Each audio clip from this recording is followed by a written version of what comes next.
conviction. However, when Jesus appeared to him after the resurrection, he firmly believed the gospel. And that's according to 1 Corinthians 15:3.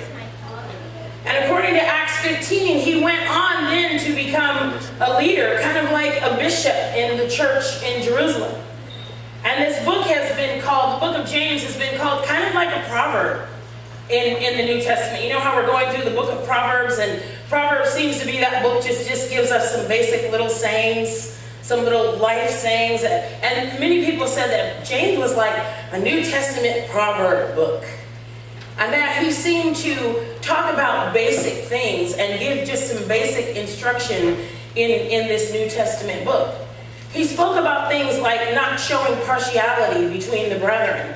And he gave the example of a man comes in the back door of the church and he's dressed in fine clothes, and you can just tell he has a little bit of money or a little bit of wealth to him. And James said, you are not supposed to treat that person any different than you treat the person who walks in the shabby clothes. You know, you bring certain people to the front and you leave certain people in the back. And James told them, you know, there's something very wrong with that. And God's not pleased with that. We don't show partiality. And then he also talks about the fact that we should be quick to hear and slow to speak. So he uses a lot of little different sayings, you know, and he says, don't just be a hearer of the word, but be a doer of the word. Because if you're a hearer of the word and not a doer of the word, it's just like a man who goes to the mirror and looks in the mirror and sees what needs to be fixed, but he walks away and he leaves it just the same. So James says that's what you are if you just hear the word and you never really do anything about that. He says the man who can't control his tongue deceives himself. He was very clear with that. There's a nice long passage that talks about the power of the tongue and what happens when we can't control the tongue. And he says the man that can't control his tongue, he deceives himself. And we had talked a while about what it meant to deceive. It means to deceive yourself in your own heart, to mislead yourself in your own heart. Deception happens in your heart. So James says the man who can't tame his tongue, he's deceiving himself if he thinks he's religious or spiritual or knows God, because he said a basic thing is controlling your tongue. And that's just the first and the second chapter of James. All of those subjects he covers, and he's boom, boom, boom, boom. He goes one after the other. But today we want to look at the very beginning of James chapter 1, because James writes to the brothers and the sisters of the 12 tribes who've been dispersed and scattered and experiencing persecution. So he starts out the book by saying, James, a bondservant, and we know what that is, we've talked about that several times.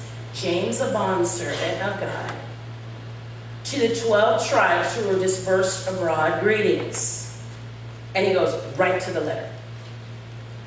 He doesn't talk about his position. He doesn't say, I wish to come see you. I haven't been able to come. I haven't done this. I haven't done that. I hear of your works. I hear this. And you know, if you look at all the other books, there's so much introduction that goes on. But James says, greet you. Here we go. Consider it all joy, my brethren, when you encounter various trials. James introduces himself as a bondservant. No fanfare, no formal introduction. He's a servant of God, and he's a servant of Jesus Christ. He doesn't even say the brother of the Lord. Perhaps it was because he was so well known, or perhaps maybe that wasn't his purpose. James is writing to the brethren throughout this passage, and he uses the term brethren approximately 15 times. And the word brethren, that term there means those of the same womb. What does he mean by that?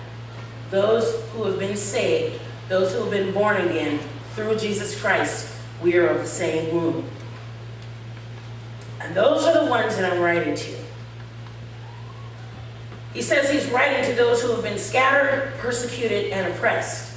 It is common in that day for Christians to be persecuted.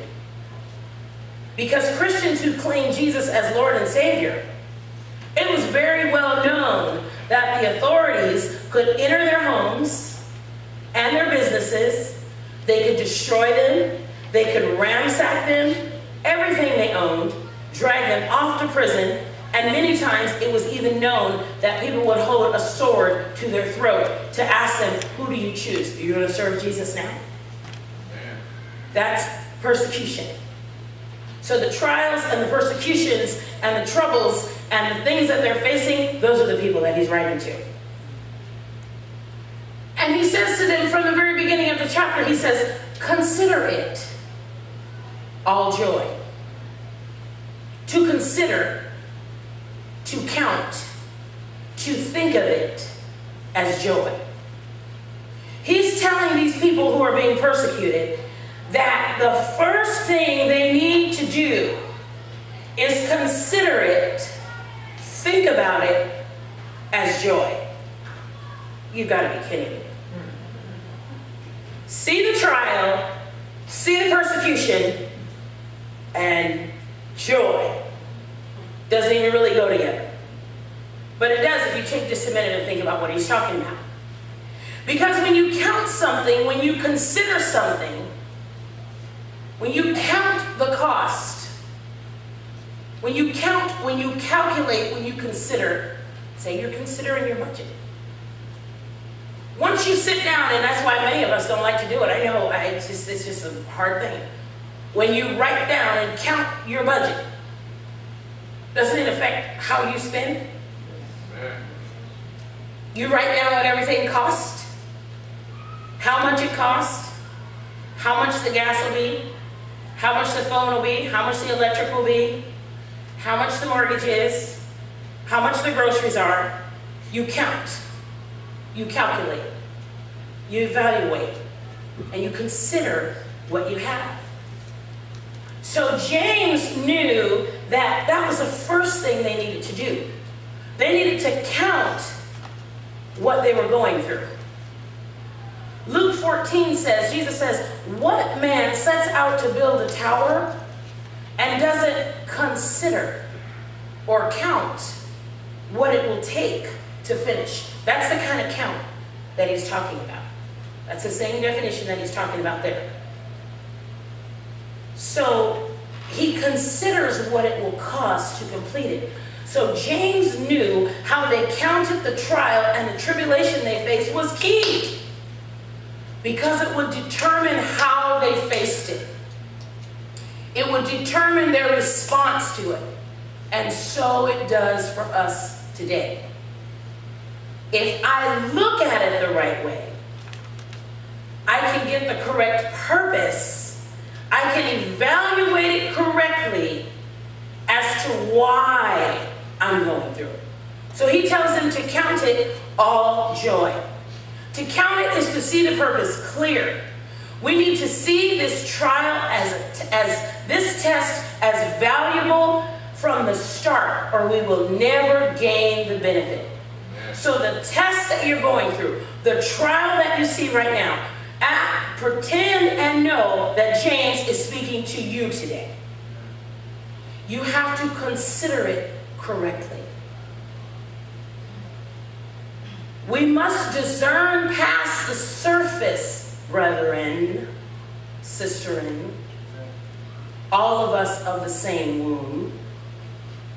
We must discern past the surface in order to gain the proper perspective of what it is that we're facing. What are these trials and tests? They are not like the tests in school that you've been accustomed to. You know, you go, you learn a certain amount, and after a few weeks, there's a test. It always makes us nervous. You always wonder if I really remembered everything. Did I get it all? Did I remember? Am I going to be able to recall it? Some people write notes on their hands. I saw a lot of things when we were finishing up those degrees sometimes. It's just amazing the things that could happen, especially when the professor left the room. And they would start, just calling out